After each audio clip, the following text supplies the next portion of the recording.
This season is looking awesome. We've got psychics, we've got action, we've got horror, we've got blues. From returning titles to completely brand new shows, the new anime this season is here. Along with all its blessings, let's take a look at what we've got here. This is every anime of fall 2024 that I know of.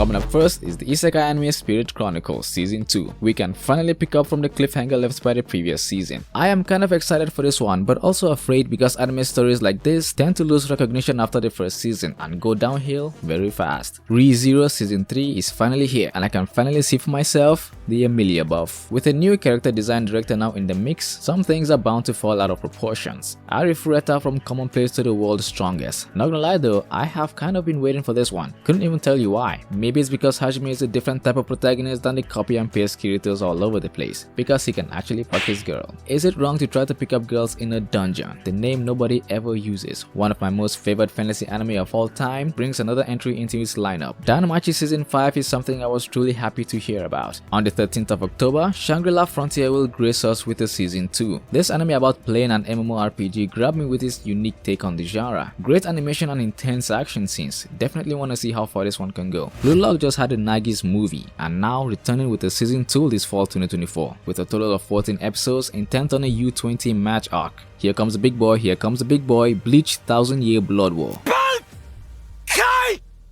3 out of the 4 planned parts of the 1000-Year Blood Wars. Studio Pierrot has been on top of the moon with this new Bleach, and they intend to keep going strong. Continuing the conflict between Soul Reaper and Quincy, we're almost there. This is an anime I didn't expect to come back, especially not so soon. But as a reincarnated aristocrat, I'll use my appraiser skill to rise in the world, returns with a second season. It certainly was not trash material, but personally, I would have preferred Seijaku Tama to have been the one that made an appearance instead, because I liked it much more. And both of these shows are isekai that don't paste it onto your face that they are, so it's easy to not regard them as isekai. From the anime studio of Science Saru comes Dan Dadan. I have no idea what that name is supposed to mean, if anything at all, but this is an anime containing ghosts, psychic powers, aliens, the occult stuff. The guy Ken Takakura believes in sci-fi aliens but absolutely nothing else, while Momo Ayase believes in a supernatural world of ghosts but absolutely nothing else. Both of them will be forced to believe each other when Momo gets abducted by aliens and Ken got possessed by a spirit. The story follows the two of them among others as they go after paranormal cases. Seriously, this one is looking amazing and I am interested. One thing that anime struggles with is fear. Horror doesn't have a great track record when it comes to anime, but with Dark Gathering out and now one of the most horrifying manga ever is here as well, I think that subject might be about to see a new light. Junji Ito's Uzumaki now has an anime, entirely in black and white no less, and I think this was a phenomenal decision, because I've always thought that Uzumaki would suck as an anime, because of how hard it is for anime to pull out these kinds of imagery, in a horrifying enough sense, but doing so in black and white opens up new possibilities. But even though Uzumaki is made to look so much like its original material, that won't actually mean it would successfully replicate the feelings you would get from reading the manga itself. I personally don't think it would, but we'll see, won't we? A1 Pictures, why are you working on a Sword Art Online alternative Gun Girl Season 2 when you should be giving us solo leveling, for crying out loud? That is what people wanna see. But oh well, the alternative GGO does deserve more time in the air, to be honest. Hitoribochi no Isekai Koiraku, Loner Life in Another World, which I suppose is about a guy who lives a loner life in another world that will obviously be filled with lots of girls. Following the generic plotline of the entire class Isekai, where the MC doesn't care about adventuring but wouldn't mind being strong. It'll probably be a dumb fun ride, it is Isekai after all, but please somebody tell me why Studio Passion is here, instead of the other Isekai, you know, the one people are actually waiting for? Ishura? But since they're here, the animation probably won't go downhill too fast. Here we go, another healer anime. Redo of Healer has broken the barrier, and now we have the healer who was banished from his team is in fact the strongest. The name has already told you what this one is, so I don't have to. Another banishment ripoff, another redo of Healer ripoff, another generic isekai anime, but I think you're just a bit too late because we already have them. Demon Lord Retry, a sequel in this lineup that I've actually never watched, but apparently it's getting a season 2 now. After 5 years, sure makes you wonder what exactly is the point anymore. Something that does look exciting though is Kimiwa Meido-sama. You Are Miss Servant, where a boy Hitoyoshi Yokoya gets an unfamiliar visitor who offers to be his maid. An unfamiliar visitor who also happens to be much more, a former assassin.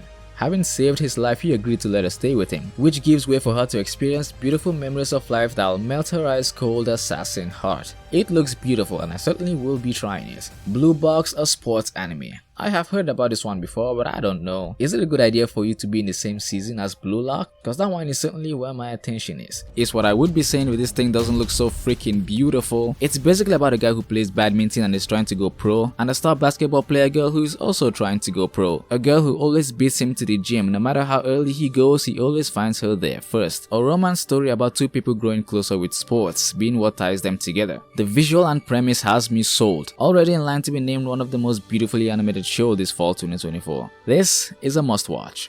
365 Days to the Wedding, a romance anime about two co-workers pretending to be engaged so one of them doesn't have to be transferred from the agency. Here it is, the villainous anime of the season. I'll become a villainess that'll go down in history. There's like one of this anime in every season, sometimes two, none of which I have actually finished, but if you've been watching anime for a season or two, then you get the basic gist of what this one is, from the name alone. Coming from Maho Film Studios, the ones who worked on By the Grace of the Gods, I'm Standing on a Million Lives, and two other kinds of this very same anime. I'm the villainess, so I'm taming the final boss, and that other one, what was the name again? This is Cyberpunk 2099, Demon Lord 2099. Takes place in a cyberpunk metropolis Shinjuku, a city filled with neon signs, towering skyscrapers, and futuristic technologies that look like it's from 1,000 years in the future. A fallen demon lord from 500 years in the past is making his return to conquer the world once more. But what the world has become in that time, things are nothing quite like what he was used to. A reincarnated demon lord in the modern world is no new premise, but I do want to see how this one plays out because it's being made by JC Staff, who are also the studio in charge of Danmachi,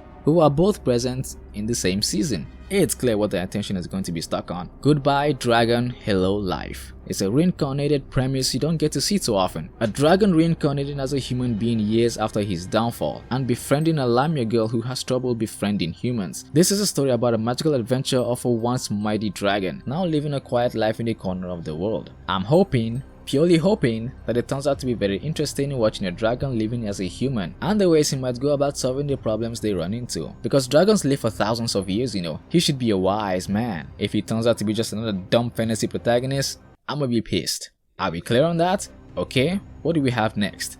Oh yeah, the third anime with blue in its name, Blue Exorcist is back so soon with Beyond the Snow Saga by Studio VOLN. They also did the previous season, and I Want to Eat Your Pancreas, a highly successful movie. Say hello to the fourth anime here with blue in its name, Blue Miburo. Seriously, what is it with all of these names with blue in the names? I mean, with Blue Exorcist, you get it. The anime started with a huge focus on his blue flames because they are from hell. Now it's like every manga that just happens to have something blue inside of it needs to have blue in the name. What the heck? What does Miburo even mean anyway? The Blue Wolves of Mibu. Now that sounds cooler. The Dwarf Damsel conquers the Dragon Emperor. Yet again, another JC Staff anime. 3 this season. I don't get it, what do they think they're doing? The Dwarf Damsel conquers the Dragon Emperor, in case the name doesn't give it away, is another villainous anime, only she's not the one who's actually the villain this time, which I appreciate, and she went back in time with this one, not an isekai, being framed by the prince who she was supposed to get married to and sentenced to death, only to end up 6 years back in time and tries to escape the future unfortunate fate waiting for her, by professing her love to the villain instead, which he accepted. It does sound like it would be a fun ride, so I'll keep it in my list of anime to watch this season. And there are a lot of things to go over this season that I'm not even done with this list yet, but I don't like making videos too long, so the rest of fall 2024 will have to wait for their own turn. But until then, thank you so very much for watching this video, and I'll see you in the next one.